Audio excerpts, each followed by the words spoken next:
O nome dele é Guts, mas ele é mais do que um nome. Ele é a reencarnação do trauma, a fúria que caminha e o último bastião contra a escuridão.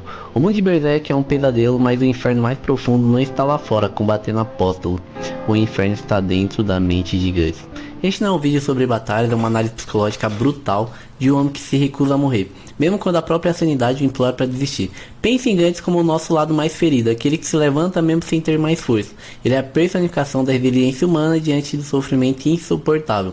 Por isso a história dele toca tanto. A grande questão de Guts não é se ele vai vencer a próxima luta, é se ele pode vencer a besta que cresce em sua própria alma. Fique comigo porque a verdade sobre Guts é mais sombria e mais humana do que você imagina. O trauma não é um evento único para Guts, é o seu solo fértil. Desde o nascimento ele conheceu o abandono, violência e traição. Nós olhamos para a infância dele e reconhecemos a dor da rejeição, a sensação de que o mundo é um lugar injusto. Ele aprendeu uma regra, não confie em ninguém, dependa apenas da sua espada. Ele se tornou um nômade emocional, um mecanismo de defesa contra a dor. Quando ele se junta ao bando do Falcão, ele experimenta algo que nunca teve. Pertenciamento, ele se sente útil, mas não amado.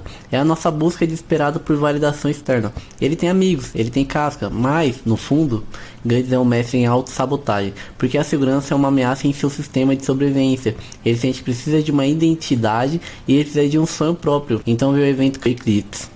A traição de Griffin, essa não é só a traição de um amigo, é o sentimento universal de ter sua confiança mais profunda e estilhaçada. A sensação de que tudo que você acreditava era uma mentira cruel. A traição destrói a espinhal dorsal psicológica de Guts. O trauma é existencial, ele a fé dele na humanidade e em si mesmo. Guts perde casca, perde seu corpo, perde seu olho, mas acima de tudo ele perde sua vontade de viver, mantendo apenas o ódio. E quantas vezes na vida nós nos agarramos à raiva, porque a dor de sentir a tristeza é grande demais? Esse ódio se torna sua única rota de sobrevivência, sua vingança é o motor que o mantém em pé, mas é também a âncora que o prende ao passado. Ele se torna um espadachim negro, um homem que se recusa a olhar para o futuro, tentando encontrar a paz apenas no calor da batalha. É a forma que a mente dele encontra de lidar com a culpa e o sofrimento, virando a mesa e se tornando o juiz do próprio destino, enquanto nega a necessidade de cura. Olhe para Guts, ele é a definição de força, mas ele é também a definição de exaustão. Ele carrega o fardo da solidão. Ele se convenceu de que o indigno de descanso, indigno de felicidade. Seu corpo está em constante dor. A marca do sacrifício é um lembrete físico do que o inferno persegue. Ele se recusa a aceitar a própria felicidade. Por quê? Porque no fundo ele teme que qualquer conforto que ele encontra será roubado, assim como o bando do Falcão foi. Quem de nós nunca sabotou um momento bom por medo do que pode vir depois? Guts não luta só contra os demônios, ele luta contra a esperança, porque a esperança dói mais quando é perdida. É nesse estado de vulnerabilidade e negação que a sua mente constrói sua defesa mais perigosa. A armadura de Berserk é o seu complexo de sombra materializado. Ela encarna toda a sua raiva, desespero e seu desejo cego de vingança. Essa besta é aquela voz interna que todos nós temos, que nos diz para desistir, para revidar, para explodir de raiva. É a nossa própria fuga da realidade, desejo de desligar as emoções quando a dor é demais. A armadura lhe dá o poder para matar deuses, mas cobra um preço aterrorizante, a dissolução da consciência. Guts se torna um ser irracional. Pense em quantas vezes você vestiu uma armadura no trabalho ou na vida para não deixar que a vulnerabilidade apareça. A armadura de Guts é essa armadura emocional amplificada ao ponto da loucura. A luta de Guts não é contra a armadura, é a luta para manter uma pequena chama de humanidade viva.